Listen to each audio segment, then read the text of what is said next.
This doesn't really concern the plot, but this show has an American character by the name of Shaun White. This character has nothing to do with the American snowboarder of the same name, though. That's just a fun little tidbit. Okay, let's get on with the video.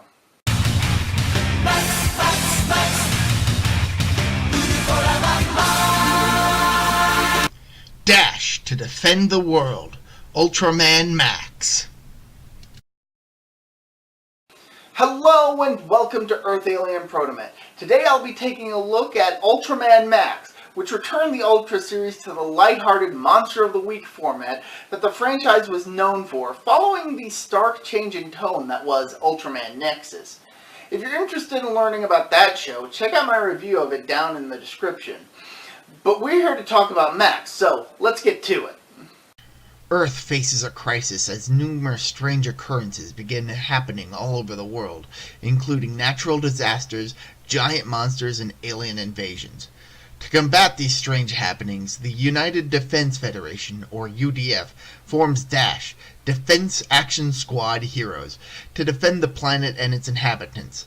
Dash's most recent recruit, Kaito Toma, has secretly come into contact with a giant alien from M78, Ultraman Max, and has gained the ability to transform into the giant to protect his new comrades and the planet from the various threats that face it.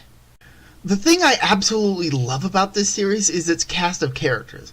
While Kaito and Mizuki are kinda bland, they're not terrible. The sharpshooter Koba is hot-blooded and eager for action. Shaun is very obviously foreign, occasionally saying English phrases and creating new inventions for the team. Not that that latter bit is exclusive to foreigners. And Ellie is very robotic, which makes sense as she is a robot, who learns about humans and slowly develops emotions over the course of the series. Captain Hijikata is a bit goofy at times, but does act as a leader to his team. Chief Tomioka and Dr. Yoshinaga are portrayed by Susumu Kurobe and Hiroko Sakurai, veterans of the Ultra series from as far back as Ultra Q and the original Ultraman. If there is anything that I could say is a major criticism, is that this show relies heavily on reusing plots from older episodes in the Ultra series. Except it really doesn't. For whatever reason, after I first watched this show, I was convinced that most of the episodes were just reusing existing stories from the franchise. Then upon rewatching it, I realized there were quite a few original stories in this series. And upon rewatching the show for this review, I found myself shocked at how few reused stories there actually were, as most of the show is made up of original stories that, for whatever reason, I had simply forgotten about. In fact, this show has many great episodes that are somehow forgettable.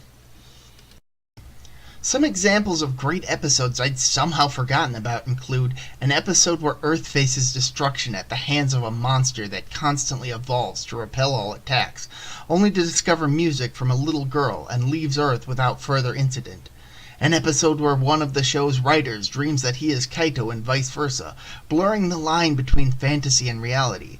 And an episode in which Earth faces conquest at the hands of a silly, condescending, and untouchable alien that creates a second sun to keep the planet trapped in perpetual daylight. Other episodes of note that I do remember are an episode in which everyone forgets even basic thing and end up acting silly, leaving Ellie the sole beacon of reason in the storm of chaos that surrounds her. An episode that borrows heavily from Ultra Q, even featuring appearances of that show's main cast. And an episode involving a dimensional doorway connected to an ancient puzzle that features an appearance by Koji Moritsugu from Ultra 7. Unfortunately, this show also features a two-part story focusing on the Baltans that is, quite frankly, a garbage fire. I could go into detail as to why I absolutely hate this story, but we'd be here for a while. To be brief, the plot is similar to the film Ultraman Cosmos: The First Contact, but not nearly as endearing or even good. And I hate the fact that this is the most recent story in the Ultra series to focus on the Baltans, because if you've seen my list of the top 10 Ultra aliens, you know they're my favorite alien race in the series, and they are utterly wasted here. While the show has some problems, I feel it has far more good than bad. Heck, even when I thought half the show was just reused storylines, I still felt that this show was well worth watching. It's fun and has great characters, so I highly recommend checking this show out. You won't be disappointed. Except for the Bolton episodes. See ya!